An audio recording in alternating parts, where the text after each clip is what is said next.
जय गुरुदेव, जय गायत्री माता।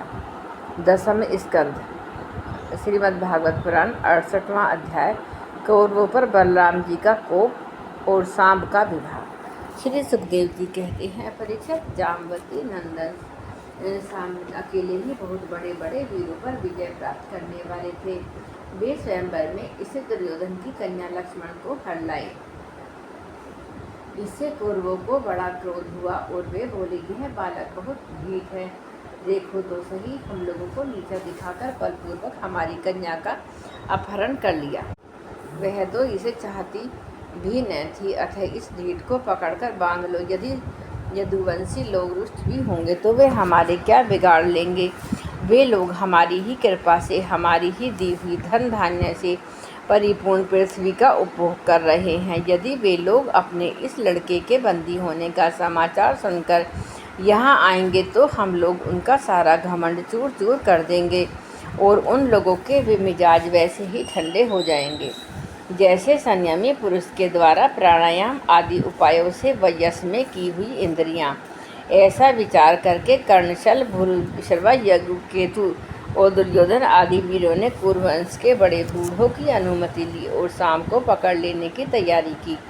जब महारथी सांब ने देखा कि धृतराष्ट्र के पुत्र मेरा पीछा कर रहे हैं, तब वे एक सुंदर धनुष चढ़ाकर सिंह के समान अकेले ही रणभूमि में डट गए। इधर कर्ण को मुखिया बनाकर कौरवी धनुष चढ़ाए हुए सांब के पास आ पहुँचे और क्रोध में भरकर उनको पकड़ लेने की इच्छा से खड़ा रहे।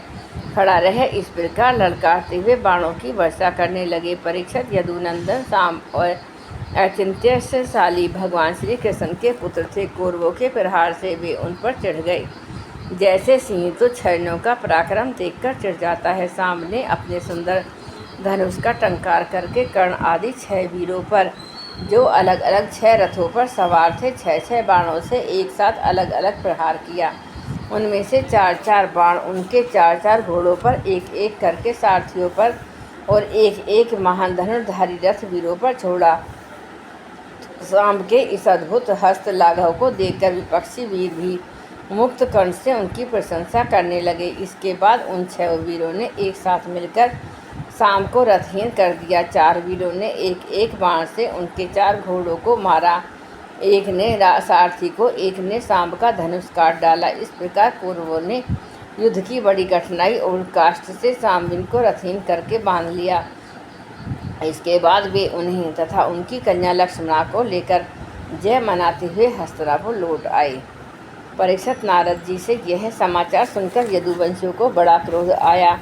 वे महाराज उग्रसेन की आज्ञा से कौरवों पर चढ़ाई करने की तैयारी करने लगे। बलराम जी कलह प्रधान कलयुग के सारे पाप ताप को मिटाने वाले हैं। उन्होंने कुरुवंशियों और यदुवंशियों के लड़ाई झगड़े को ठीक न समझा। यद्यपि यदुवंशी अपनी तैयारी पूरी कर चुके थे, फिर भी उन्होंने उन्हें शांत कर दिया। स्वयं सूर्य के समान तेजस्वी रथ सवार होकर हस्तिनापुर चले गए। उनके साथ कुछ ब्राह्मण और यदुवंश के बड़े बूढ़े भी गए। उनके बीच में बलराम जी की ऐसी शोभा हो रही थी मानो चंद्रमा ग्रहों से घिरे हुए हों। हस्तिनापुर पहुंचकर बलराम जी नगर के बाहर एक ऊपर में ठहर गए और कौरव लोग क्या करना चाहते हैं, इस बात का पता लगाने के लिए उन्होंने उद्धव जी को धृतराष्ट्र के पास भेजा। उद्धव जी ने कौरवों की सभा में जाकर धृतराष्ट्र, भीष्म पितामह, द्रोणाचार्य, वाहिकी और दुर्योधन की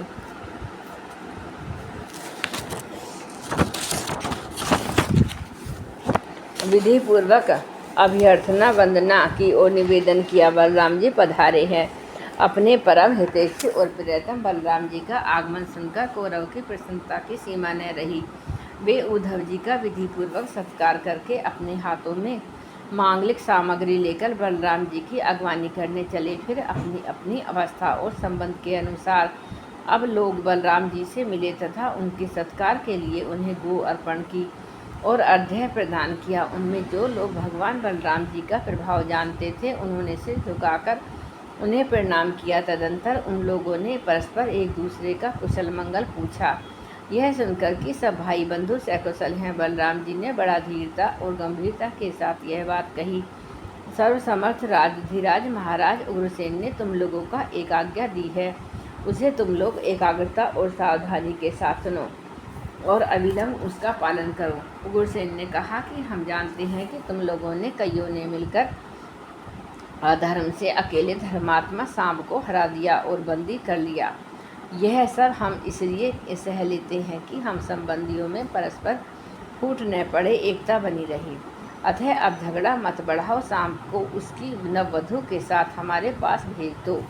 परीक्षित बलराम जी की वाणी वीरता, शूरता और बल पुरुष के उत्कर्ष परिपूर्ण उनकी शक्ति के अनुरूप थी। यह बात सुनकर कुरुवंशी क्रोध से तिलमिला उठे। वे कहने लगे, अहो यह तो बड़े आश्चर्य की बात है। सचमुच काल की चाल को कोई टाल नहीं सकता। तभी तो आज पैरों की जूती उस सिर पर चढ़ना चाहती है जो श्रेष्ठ मुकुट से सुशोभित है। उन यदुवंशियों के साथ किसी प्रकार हम लोगों ने विवाह संबंध कर लिया। ये हमारे साथ सोने बैठने और पंक्ति में खाने लगे। हम लोगों ने ही इन्हें राज सिंहासन देकर राजा बनाया और अपने बराबर बना लिया।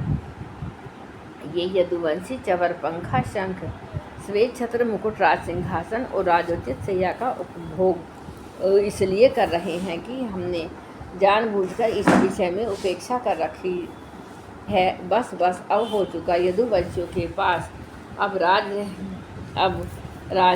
चिन्ह रहने की आवश्यकता नहीं, उनसे छीन लेना चाहिए। जैसे सांप को दूध पिलाने वाले के लिए ही घातक है, वैसे ही हमारे दिए हुए राज चिन्हों को लेकर ये यदुवंशी हमसे ही विपरीत हो रहे हैं। देखो तो भला, हमारी ही कृपा प्रसाद से तो इनकी बढ़ती हुई और अब ये निर्लज होकर हम ही पर हुक्म चलाते हैं। शोक है। जैसे सिंह का ग्रास कभी भेड़ा नहीं छीन सकता, वैसे ही यदि भीष्म, द्रोण, अर्जुन, कौरववीर जानबूझकर न छोड़ दें तो न दे दें तो स्वयं देवराज इंद्र भी किसी वस्तु का उपभोग कैसे कर सकते हैं। श्री सुखदेव जी कहते हैं, परीक्षित कुरुवंशी अपने कुलीनता, बांधवों, परिवार वालों, भीष्म आदि के बल और धन संपत्ति के घमंड में चूर हो रहे थे। उन्होंने साधारण शिष्टाचार की भी परवाह नहीं की और वे भगवान बलराम जी को इस प्रकार दुर्वचन कहकर हस्तिनापुर लौट गए। बलराम जी ने कौरवों की दुष्टता, अशिष्टता देखी और उनके दुर्वचन भी सुने। अब उनका चेहरा क्रोध से तमतमा उठा। उस समय उनकी ओर देखा तक नहीं जाता था। वे बार बार जोर से हंसकर कहने लगे, सच है, जिन दुष्टों को अपनी कुलीनता, बल, पौरुष और धन का घमंड हो जाता है, वे शांति नहीं चाहते।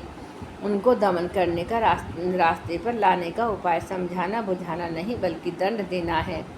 ठीक वैसे ही जैसे पशुओं को ठीक करने के लिए डंडे का प्रयोग आवश्यक होता है। भला देखो तो सही, यह सारे यदुवंशी और कृष्ण भी क्रोध से भरकर लड़ाई के लिए तैयार हो रहे हैं। मैं उन्हें शनैः समझा बुझाकर उन लोगों को शांत करने के लिए, सुलह करने के लिए यहाँ आया हूँ। फिर भी ये मूर्ख ऐसी दुष्टता कर रहे हैं। इन्हें शांति प्यारी नहीं है, कलह प्यारी है। ये इतनी घमंडी हो रहे हैं कि बार बार मेरा तिरस्कार करके गालियाँ बक रहे हैं। ठीक है भाई, ठीक है, पृथ्वी के राजाओं की तो बात ही क्या है। त्रिलोकी के स्वामी इंद्र आदि लोकपाल जिनकी आज्ञा का पालन करते हैं, वे उग्रसेन राजा धीराज नहीं हैं। वे तो केवल भोज, वृष्णि और अंधकवासी यादव के ही स्वामी हैं, क्योंकि जो देवताओं के वृक्ष पराजित को उखाड़ कर ले जाते हैं, उसका उपभोग करते हैं, वे भगवान श्री कृष्ण भी राज सिंहासन के अधिकारी नहीं हैं। अच्छी बात है, सारे जगत की स्वामिनी भगवती लक्ष्मी स्वयं जिनके चरण कमलों की उपासना करती है, वे लक्ष्मीपति भगवान श्री कृष्ण चंद्र, छल, चवर आदि राजोचित सामग्रियों को नहीं रख सकते। ठीक है भाई, जिनके चरण कमलों की धूल संत पुरुषों के द्वारा सेवित गंगा आदि तीर्थों को भी तीर्थ बनाने वाली है। सारे लोकपाल अपने अपने श्रेष्ठ मुकुट पर जिनके चरण कमलों की धूल धारण करते हैं, ब्रह्म, शंकर और लक्ष्मी जी जिनकी कला की भी कला है, उनके चरणों की धूल सदा सर्वदा धारण करते हैं। उन भगवान श्री कृष्ण के लिए भला राज सिंहासन कहाँ रखा है। बेचारे यदुवंशी तो कौरवों का दिया हुआ पृथ्वी का एक टुकड़ा भोगते हैं। क्या खूब हम लोग जूती हैं, और ये कुरुवंशी स्वयं शेर हैं। ये लोग ऐश्वर्य से उन्मत्त घमंडी कौरव पागल तरीके हो रहे हैं। उनकी एक एक बात कटुता भरी और बेसिरी पैर की है। मेरे जैसा पुरुष और जो इनका शासन कर सकता है, भला इनकी बातों को कैसे सहन कर सकता है। आज मैं सारी पृथ्वी को गौरवहीन कर डालूंगा। इस प्रकार कहते कहते बलराम जी क्रोध से भर गए और मानो त्रिलोकी को भस्म कर देंगे। वे अपना हल लेकर खड़े हो गए।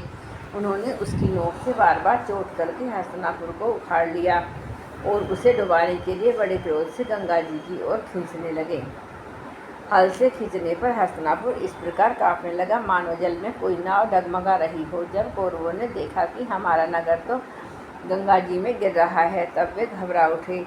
फिर उन लोगों ने लक्ष्मणा के साथ शाम को आगे किया और अपने प्राणों की रक्षा के लिए कुटुंब के साथ हाथ जोड़कर सर्वशक्तिमान उन्हीं भगवान बलराम जी की शरण में गए और कहने लगे, लोकाभीर राम बलराम जी, आप सारे जगत के आधार शेष जी हैं।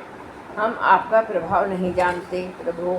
हम लोग मूढ़ हो रहे हैं, हमारी बुद्धि बिगड़ गई है, इसलिए आप हम लोगों को अपराध क्षमा कर दीजिए। आप जगत की स्थिति, उत्पत्ति और प्रलय के एकमात्र कारण हैं और स्वयं निराधार स्थित हैं। सर्वशक्तिमान प्रभु, बड़े बड़े ऋषि मुनि कहते हैं कि आप खिलाड़ी हैं और वे सब के सब लोग आपके खिलौने हैं। अनंत है आपके सहस्त्र सहस्त्र सिर हैं और आप खेल खेल में ही इस भूमंडल को अपने सिर पर रखे रहते हैं। जब प्रलय का समय आता है तब आप सारे जगत को अपने भीतर लीन कर लेते हैं और केवल आप ही बचे रहकर आदित्य रूप से शयन करते हैं।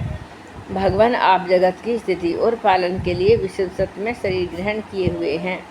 आपका यह क्रोध द्वेष मत्सर के कारण नहीं है, यह तो समस्त प्राणियों को शिक्षा देने के लिए है।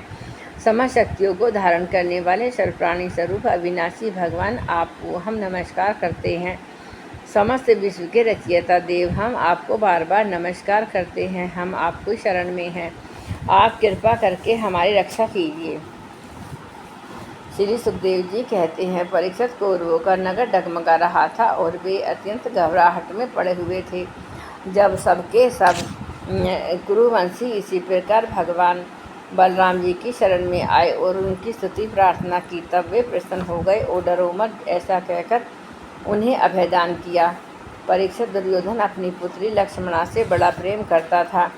उसने दहेज में 60 वर्ष के 1200 हाथी, 10,000 घोड़े, सूर्य के समान चमकते हुए सोने के 6,000 रथ और सोने के हार पहनी हुई 1,000 दासियाँ दी।